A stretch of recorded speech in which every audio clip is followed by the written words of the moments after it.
Leemos el Evangelio según San Mateo, capítulo 5, versículos del 17 al 19.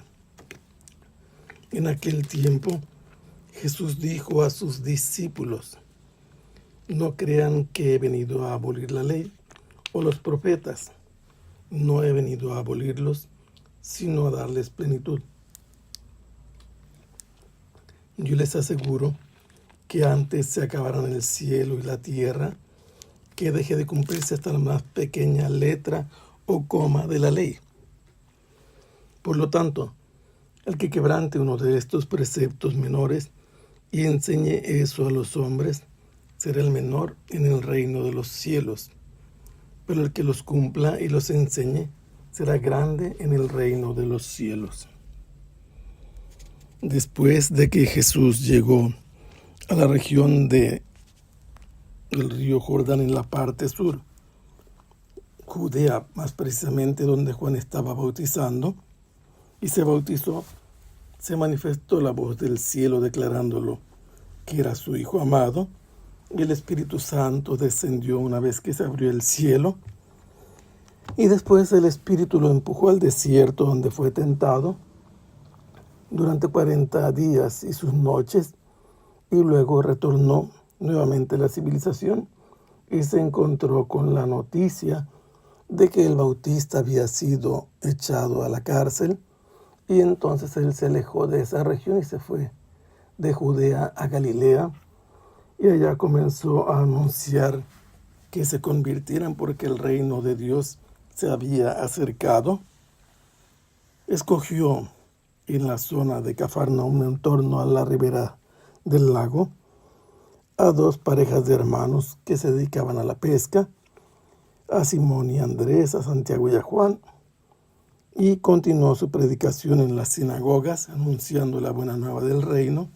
Incluso curaba a los enfermos, y la fama de Jesús se fue difundiendo ampliamente en toda la región, incluso más allá de la región, porque llegaba gente a buscarlo de Decápolis, que es más allá del río Jordán, hacia el sur.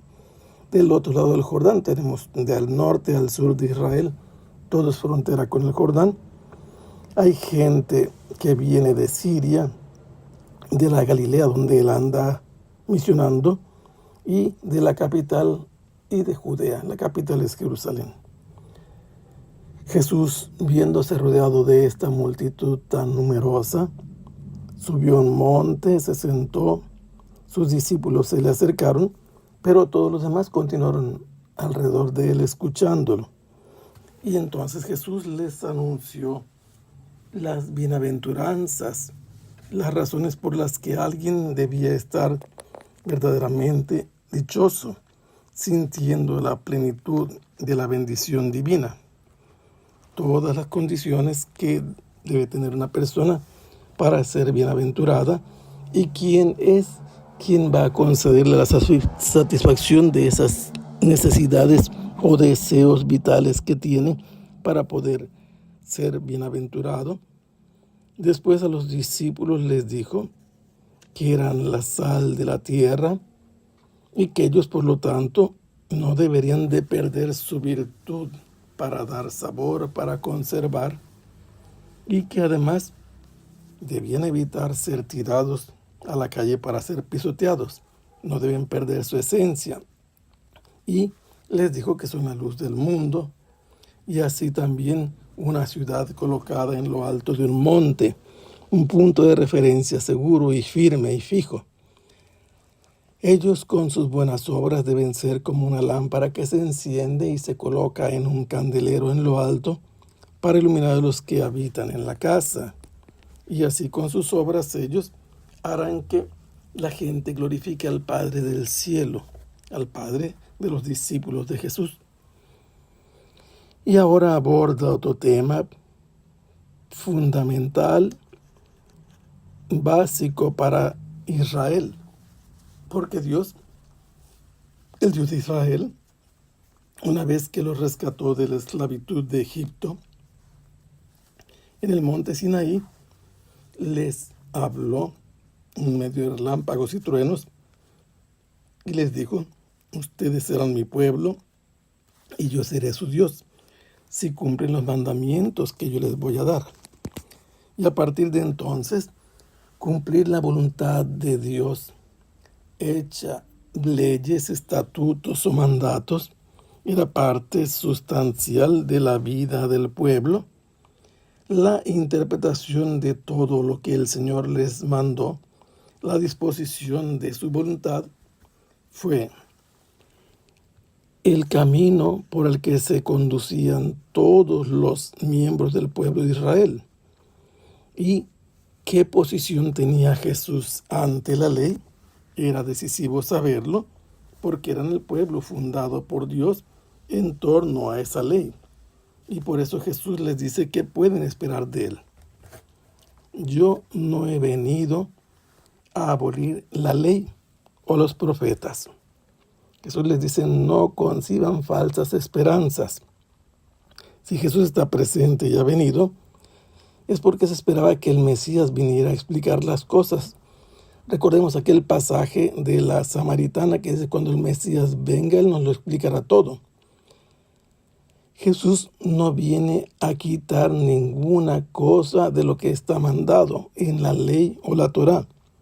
La Torá puede significar la iluminación, la revelación, la iluminación, incluso la enseñanza. Pero cuando lo tradujeron en Egipto, los judíos, por orden del rey Ptolomeo, esta palabra Torá pasó a traducirse limitadamente como ley.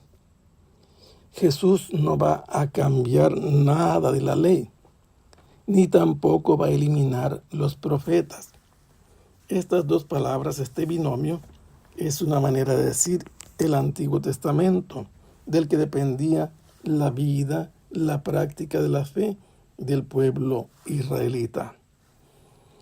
Así, Jesús dice que no va a cambiar lo que ha enseñado la ley y lo que insistieron los profetas que debía de ser cumplido.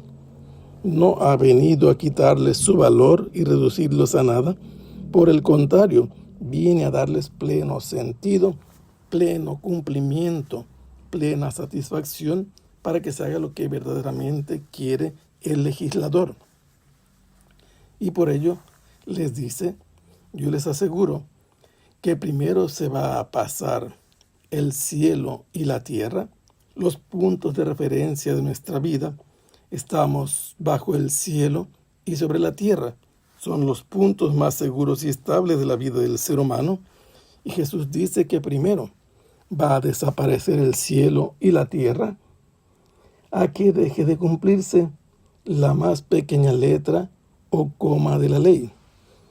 Jesús se refiere aquí, estrictamente hablando, a los signos de escritura hebrea, en la que los más pequeños de los signos eran conocidos para ellos, y con eso Jesús les dice: ni siquiera un acento o una comilla van a dejar de cumplirse, de perder su valor, de hacer que se cumpla lo que Dios ha establecido.